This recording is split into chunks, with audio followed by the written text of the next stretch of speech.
오늘은 주기도문 5번째 시간, 뜻이 땅에서도 이루어지이다, 이런 제목으로 함께 말씀 나누겠습니다.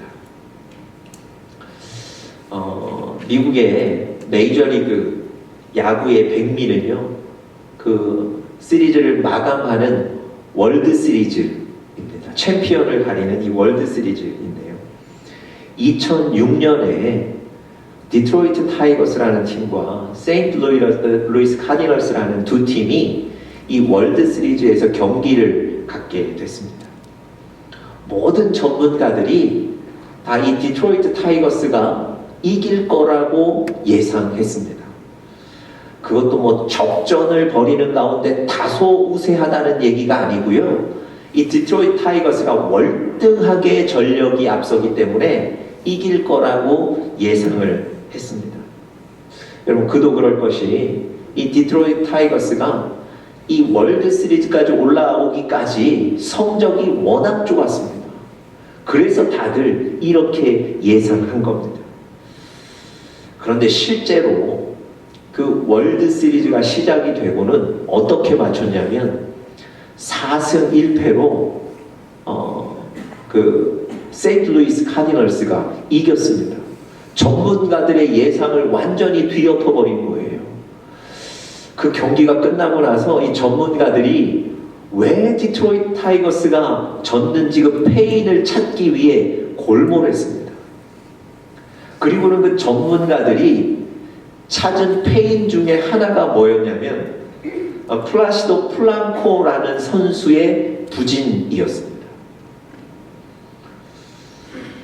이 플랑코 선수가요, 이 월드 시리즈 올라오기 전까지 그 포스트 시즌에서 17타수 9안타를 쳤다는 거예요.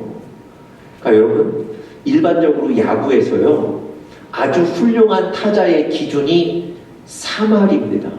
그러니까 10번 나와서 한 3번 치면 잘한다는 거예요. 그런데 이 플랑코 선수는 5할이 넘는 기록을 가진 거예요.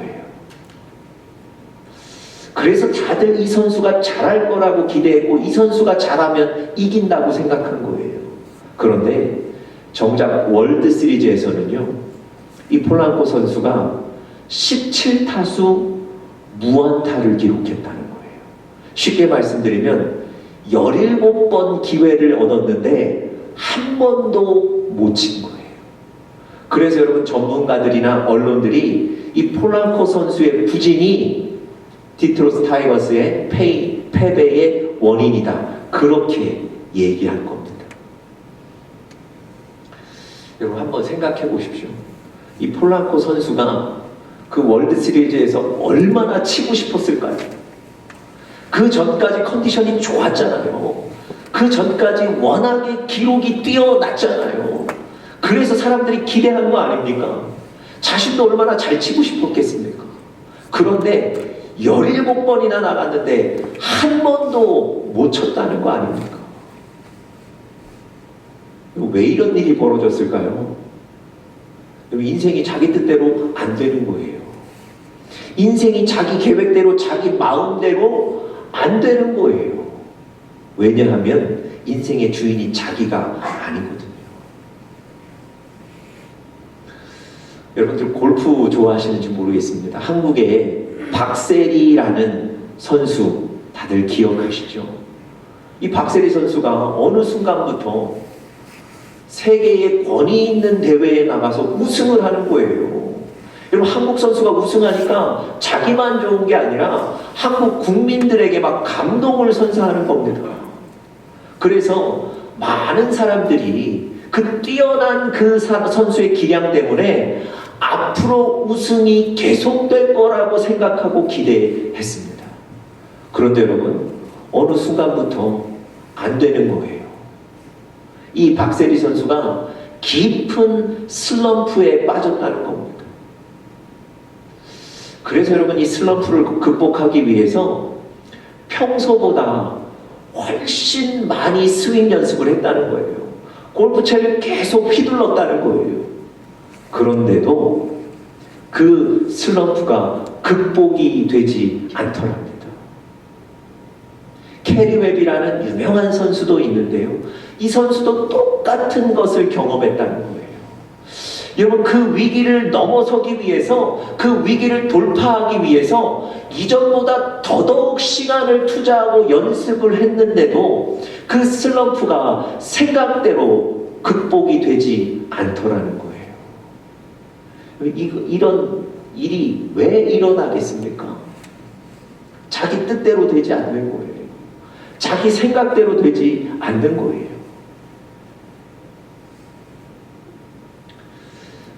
제가 몇 주 전에 수요일 설교로 이런 얘기를 한번 드린 적이 있는데요. 솔로몬의 아들 르호보암이 왕이 되자마자, 이스라엘의 남쪽에서 왕이 되자마자 이스라엘 북쪽의 중심 도시인 세겜으로 바로 올라갔습니다. 여러분, 그 당시에는요, 이스라엘의 남쪽과 북쪽 사이에 정치적인 의견이 좀 달랐습니다. 그래서 다윗처럼 이스라엘 남북의 전체적인 통치를 할 수 있는 왕이 되려면 남쪽뿐만 아니라 북쪽에도 가서 왕으로 인정받는 절차를 거쳐야 했습니다. 그래서 이 르호보암이 남쪽에서 왕으로 세워진 이후에 바로 북쪽의 중심 도시인 세겜으로 올라간 거예요. 여러분, 세겜으로 가서 북쪽에 있는 사람들 만나기만 하면 사실 왕으로 옹립이 되고 걱정했던 문제들은 해결이 되는 겁니다. 북쪽에 있는 사람들도요, 이 르호보암이 우리 지역을 방문하면 저 르호보암을 왕으로 인정하겠다고 이미 다 계획하고 있었습니다. 그러니까 쉽게 말씀드리면 르호보암은요, 세겜에 가기만 하면 정치적인 문제가 다 해결이 되는 거예요. 그냥 이스라엘의 전체적인 왕으로 옹립이 되는 겁니다. 르호보암도 그렇게 가벼운 마음으로, 쉬운 마음으로 세겜에 올라갔습니다. 그런데 여러분, 당연히 왕으로 세워질 거라고 생각하고 올라간 세겜에서 어떤 일이 벌어졌나요? 생각지도 못한 반란이 일어났습니다. 그 반란 때문에 이스라엘이 둘로 나뉘게 됐습니다. 여러분, 구약 성경에 보시면 남유다, 북이스라엘 전투 얘기가 많이 나오죠. 둘로 나뉜 거거든요. 그 근원이, 그 시작이 바로 이 르호보암의 세겜 방문 사건이었습니다.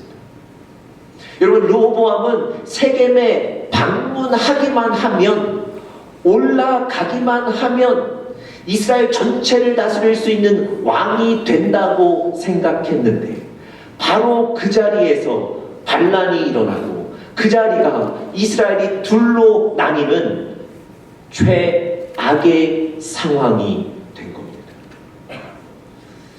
여러분, 왜 이런 일이 벌어졌을까요? 앞에서도 말씀드렸지만 르호보암이 이스라엘의 왕이 아니기 때문에 그래요. 르호보암이 인생의 주인이 아니기 때문에 그렇습니다. 여러분, 우리 인생의 주인은 하나님이신 줄 믿습니다. 이 세상의 주인도 하나님이신 줄 믿습니다. 우리 마음 먹은 대로, 우리 뜻대로 되는 것이 아니고 하나님의 뜻대로 일이 되어 가는 줄 믿습니다. 그래서 여러분, 예레미야 45장 4절 5절에도 보시면 그런 하나님의 뜻을 우리에게 분명히 가르쳐 주세요. 우리 같이 한번 스크린 보시면서 읽어보겠습니다. 시작. 나는 나의 세운 것을 헐기도 하며 나의 심은 것을 뽑기도 하나니 온 땅에 이러하거늘 네가 너를 위하여 대사를 경영하느냐?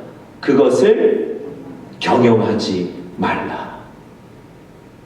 그럼 제가 이 말씀을 잠시 좀 설명드리겠습니다. 바룩이라는 사람이 있었는데요, 하나님 앞에 굉장히 열심히 있는 사람이었어요. 그래서 어려움에도 불구하고 하나님 앞에 헌신하며 살았습니다. 그런데 하나님 앞에 헌신했으면 뭔가 자기 계획이 이루어져야 되는데 하나님 앞에 헌신함에도 불구하고 자기 뜻대로 일이 되어지지 않는 거예요. 그래서 하나님 앞에 불평하는 거예요. 내가 이렇게 헌신하는데, 내가 이렇게 기도하는데 하나님 왜 일이 안 되는 겁니까? 왜 내 계획대로 일이 안 되는 겁니까? 하나님이 자기 계획대로 일이 안 된다고 불평하는 그 바룩에게 질책하시면서 바로 이 말씀을 하시는 거예요. 잘 보십시오. 야, 나는 내가 세운 것을 헐기도 하고 내가 심은 것을 뽑기도 한다. 온 땅에 내가 그런 일을 한다는 거예요. 다시 말씀드리면 온 땅의 세상의 주권이 하나님의 손에 있다는 겁니다.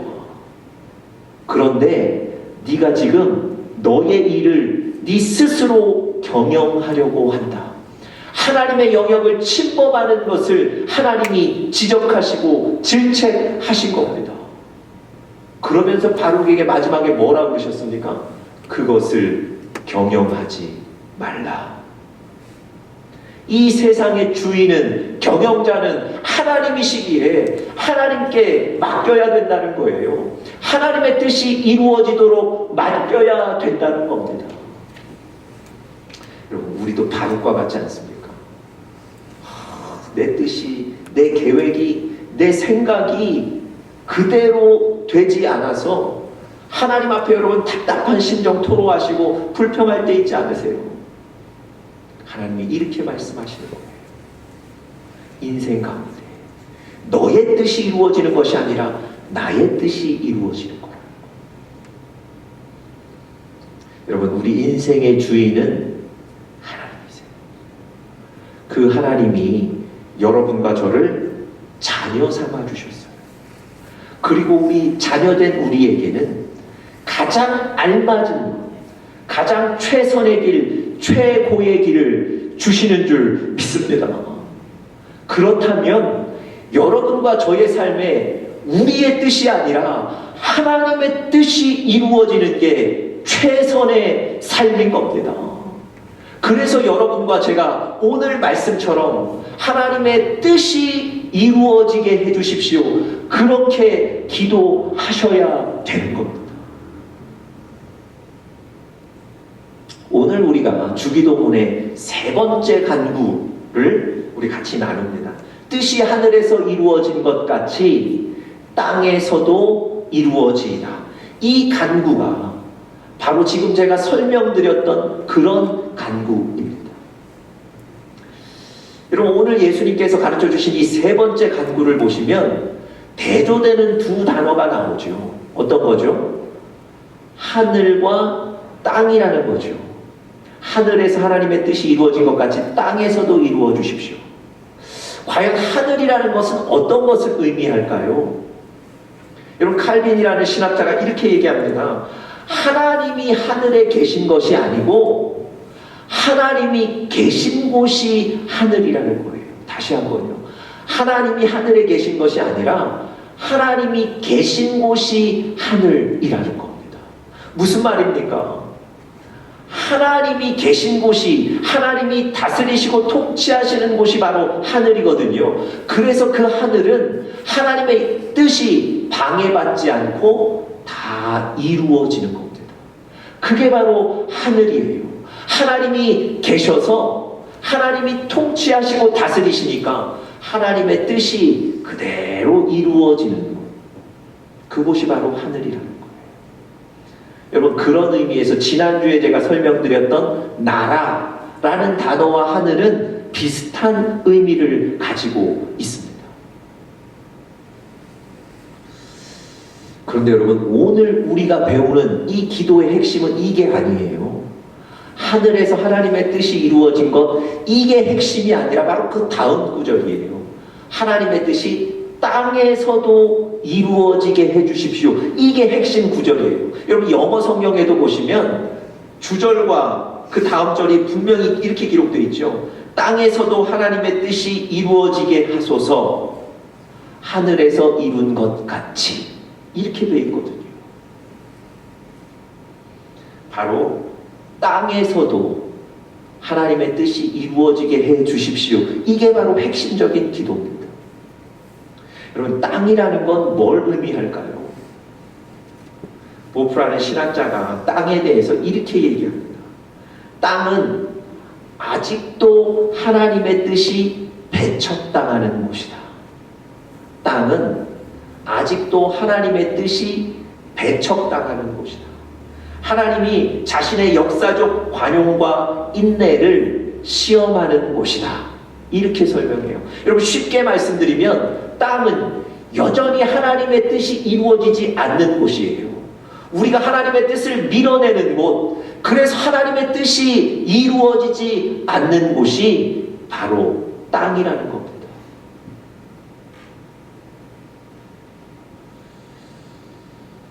여러분, 오늘 간구는요, 정리해보면 이런 겁니다.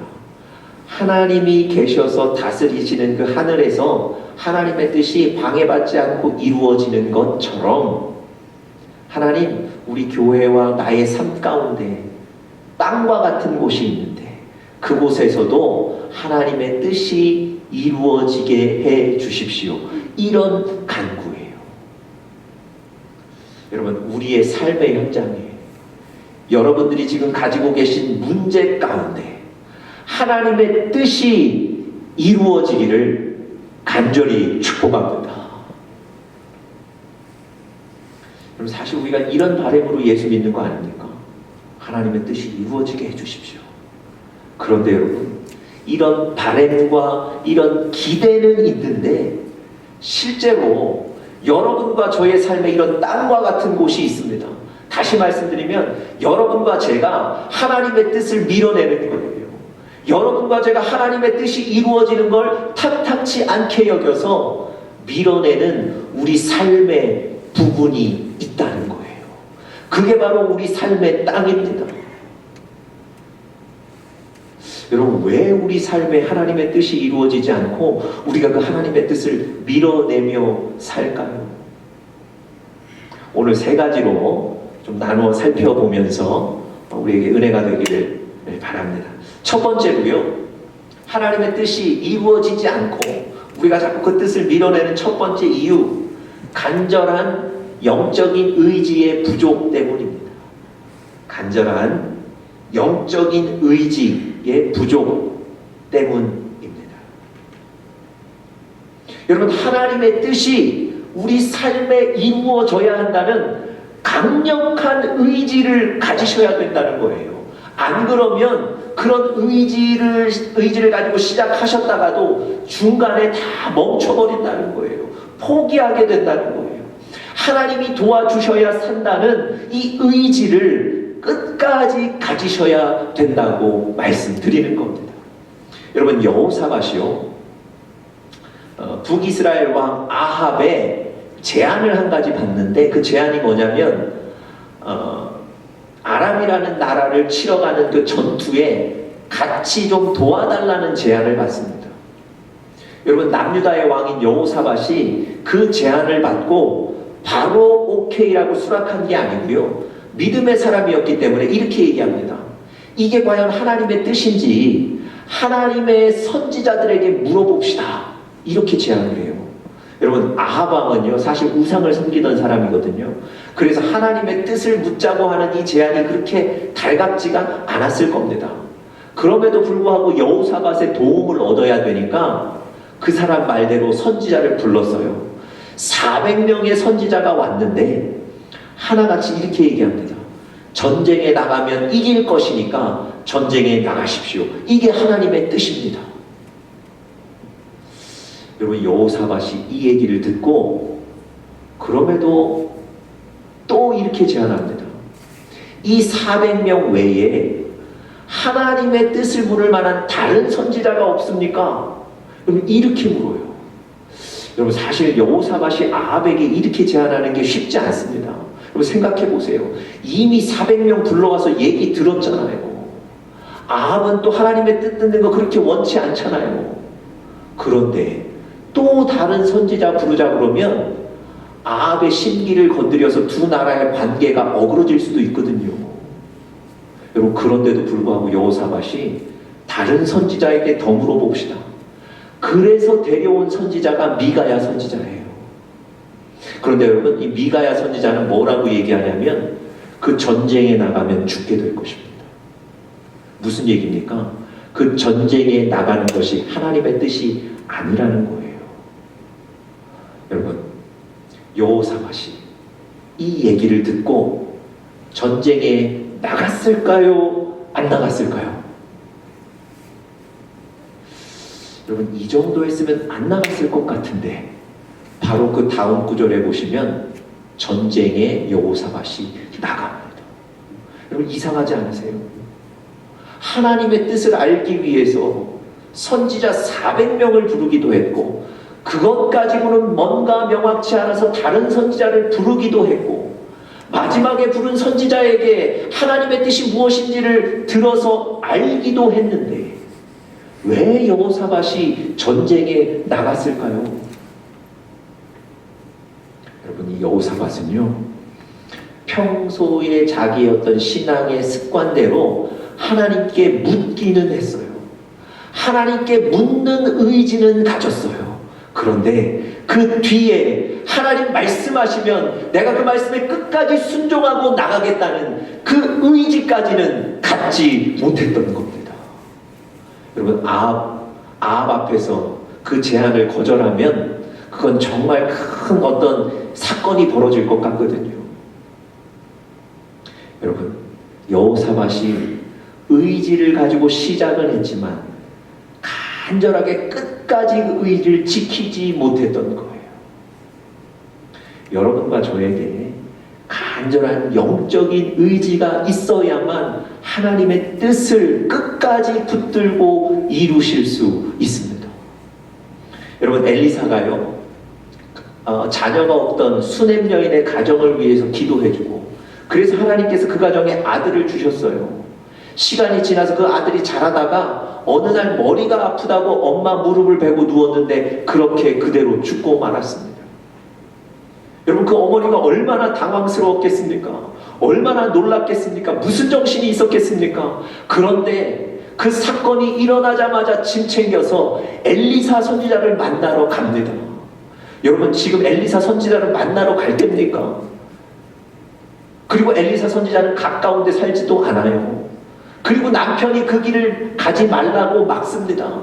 그럼에도 불구하고 이 수넴 여인이요, 그 상황에서 엘리사를 찾아갑니다.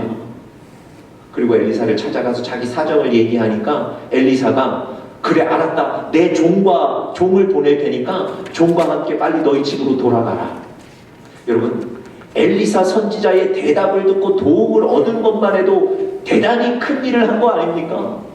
그런데 이 수넴 여인이 버티는 거예요. 뭐라고 버팁니까? 종을 보내시면 안 가겠습니다.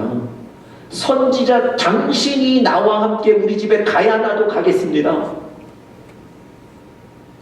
여러분, 끝까지 버티는 거예요.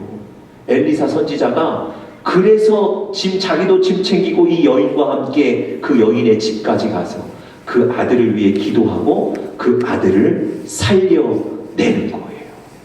여러분, 이 아들을 살린 어머니에게는 특별한 것 한 가지가 있었어요. 그게 뭡니까?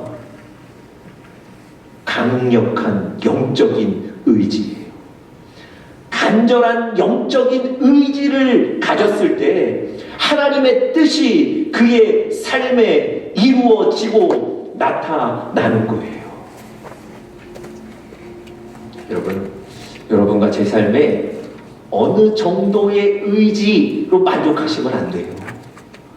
간절하게 영적인 의지를 가지고 사시는 여러분과 제가 되기를 간절히 바랍니다. 두 번째로 하나님의 뜻을 밀어내고 하나님의 뜻을 이루지 못하는 두 번째 이유가 어두운 영적인 눈 때문입니다. 어두운 영적인 눈 때문입니다. 여러분과 저의 영적인 눈이 어둡다는 거예요. 민감하지를 못해서 하나님의 뜻을 선택하지 못하고 내 뜻을 계속 선택하며 살아간다는 겁니다. 아브라함이 고향을 떠날 때 조카 롯을 데리고 갔습니다. 시간이 지나다 보니까 조카 롯의 가축도 늘어나고 이 아브라함의 가축의 수도 늘어나서 한 곳에서 같이 머물 수가 없는 거예요. 아브라함이 이제는 우리가 헤어져야 될 때구나 생각합니다. 그리고는 어느 땅을 선택하더라도 자기는 그 반대편으로 가서 살 테니 조카 롯에게 먼저 살 땅을 선택하도록 선택권을 주죠. 조카 롯이 소돔과 고모라 땅을 선택하게 됩니다. 그런데 이 소돔과 고모라 땅을 선택할 때 그 근거가 뭔지 아세요? 창세기 13장 10절에 그 근거를 이렇게 밝힙니다. 바로 그 전절 한번 보여주십시오. 이렇게 기록되어 있죠. 롯이 눈을 들어 요단들을 바라본즉 소알까지 온 땅에 뭐가 넉넉하다고요? 물이 넉넉하다. 여러분, 어느 땅이 좋은지 높은 곳에 올라보니 저 소돔과 고모라 땅에 물이 넉넉한 거예요. 거기 가면 살 수 있는 거예요. 거기 가면 식량도 있는 거예요. 여러분, 눈에 보기 좋은 땅을 선택한 겁니다. 그런데 소돔과 고모라 땅을 선택한 롯에게 어떤 일이 벌어지죠? 저 소돔과 고모라 땅이 멸망하죠. 얼마 못 가서 롯은 모든 재산 다 잃어버렸습니다. 그리고 간신히 몸만 빠져나오게 됩니다. 왜 그런 일이 벌어졌을까요? 이 롯이요, 중요한 것 한 가지를 놓쳤기 때문에 그래요.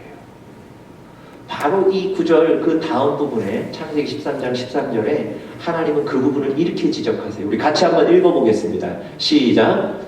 소돔 사람은 악하여 여호와 앞에 큰 죄인이었더라.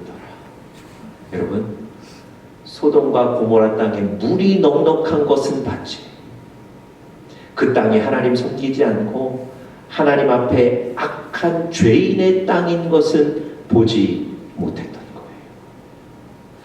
하나님이 무엇을 기뻐하시는지, 내가 무엇 하기를 하나님이 원하시는지 그것에 대해서는 영적인 눈을 열어 바라보지 못한 거예요.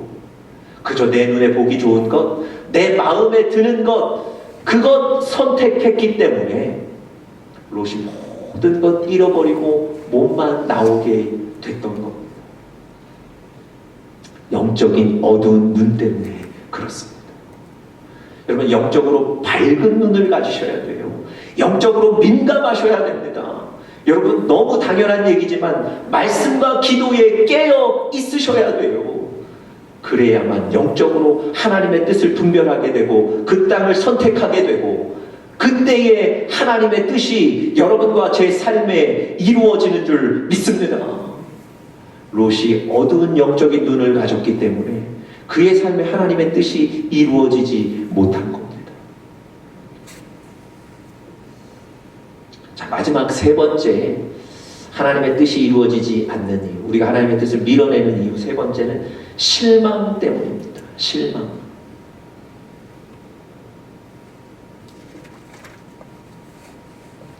실망 때문입니다. 여러분, 이스라엘 백성들이 바벨론의 포로가 된 이후에 얼마나 실망스러웠겠습니까? 얼마나 절망스러웠겠습니까? 그런데요, 실망과 절망의 자리에서 그저 울기만 한 게 아니에요.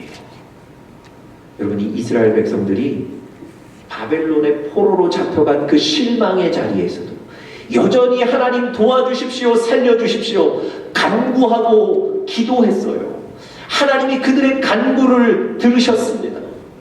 예레미야 51장 36절에 보시면 이런 기록이 있어요. 우리 같이 한번 읽어보겠습니다. 같이 읽겠습니다. 시작. 그러므로 여호와께서 이같이 말씀하시되 보라, 내가 너의 송사를 듣고 너를 위하여 보수하여. 무슨 얘기입니까?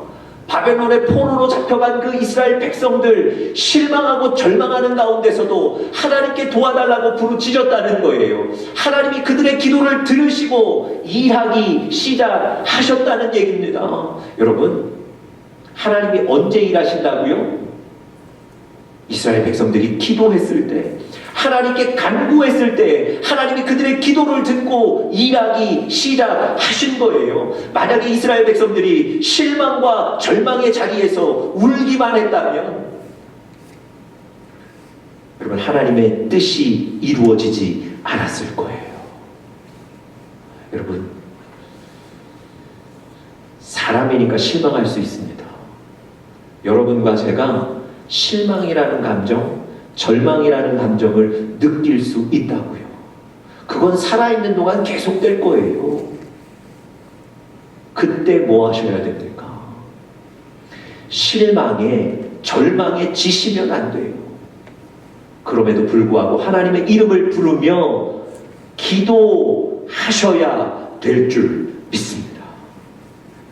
여러분, 실망이 우리 기도를 막습니다. 실망이 우리 기도를 멈추게 만들어요. 실망이 하나님에 대한 기대를 막는다는 얘기입니다. 그렇기 때문에 실망에 지시면 안 됩니다.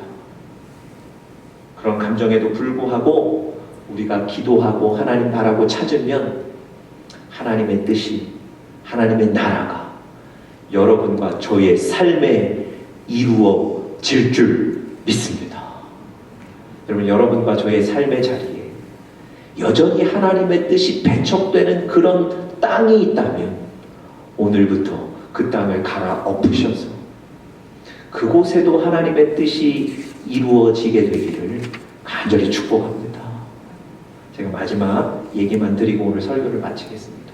제가 설교 서두에 말씀드렸던 것처럼 하나님의 뜻이 우리 삶에 이루어지는 것이 가장 좋은 길입니다. 그래서 하나님의 뜻이 이루어지기를 기도하셔야 되는 거예요. 제가 2주 전에 우리 이 지역에, 우리 침례교회에 목회자 모임, 목회자 기도회가 있어서 칼슨에 가는 길이었습니다. 가려고 칼슨에 가는 프리웨이를 딱 탔는데요. 세상에 기름이 없는 거예요. 차에 가스가 없더라고요. 뭐 칼슨이 이렇게 멀지 않아서 그래도 가면 갈 수 있겠다. 그런데 생각보다 그 가스가 금방 줄더라고요. 여러분, 차에 보면 남은 가스로 갈 수 있는 그 거리가 계기판에 나오거든요. 가는데 이젠 10마일밖에 안 남았습니다. 그런데 생각보다 빨리 떨어지더라고요. 9, 8, 7, 6. 여러분, 그때부터 점점 제 마음에 겁이 나는데 나중에는 이 차가 서면 어떡하지? 야, 내가 기도에 괜히 왔나? 뭐 이런 생각이 드는 거예요. 여러분, 급기야 4마일까지 떨어지더라고요. 숫자가 4가 딱 나오는데 이제는 뭐 기대가 안 보이고 포기하고 싶더라고요. 그런데 저 앞에 가스 스테이션이 있는 게 아니고요. 오르막길이 나오더라고요. 여러분, 오르막길 올라가면 가스를 더 쓰는 거 아닙니까? 4마일밖에 안 남았는데 오르막길이 나오는 거예요. 여러분, 정말 실망스럽더라고요. 정말 이제는 포기하게 되더라고요. 야, 이거 차가 서면 어떻게 해야 되지? 여러분, 그래도 뭐 차를 세울 수는 없으니까 여러분, 그 오르막길을 제가 속도를 좀 늦춰서 천천히 올랐습니다. 한참을 오르막길을 올랐어요. 그럼 오르막길을 딱 오르고 나니까 내리막길이 있기 시작하더라고요. 여러분, 내리막길 어떻습니까? 그냥 차가 기어를 중립에만 놓으면 기름 쓰지 않고도 차가 쭉 갈 수 있는 거예요. 심지어 내리막길이 경사가 심해서 속도가 붙으니까 엄청나게 가더라고요. 여러분, 차가 그렇게 해서 계속 가다가 가스스테이션이 있는 엑시트까지 가더라고요. 그래서 제가 바로 거기 나가서 기름을 넣고 기도 모임에 제가 참석하고 왔습니다. 여러분, 제가 그날 그 순간에 어떤 생각을 했냐면 저 오르막길만 제 눈에 보였지 오르막길 다음에 내리막길이 있다는 생각은 전혀 못했어요. 여러분, 내리막길이 있으니까 제가 산 거거든요. 여러분, 여러분의 삶에 하나님이 오르막길을 주실 때가 있어요. 실망스럽죠. 좀 절망스러우시죠? 야, 이때 이건 아닌데 싶으시죠? 이해가 안 되시죠? 그런데 여러분, 바로 그것만 넘으면 하나님이 내리막길을 예비해 놓으셨습니다. 그것으로 인해서 여러분과 제가 살게 되는 거예요. 여러분, 하나님의 뜻이 다 이해 안 되실 수 있습니다. 그럼에도 불구하고 하나님의 뜻이 여러분과 제 삶에 이루어지도록 기도하십시오. 그것으로 여러분과 저는 살게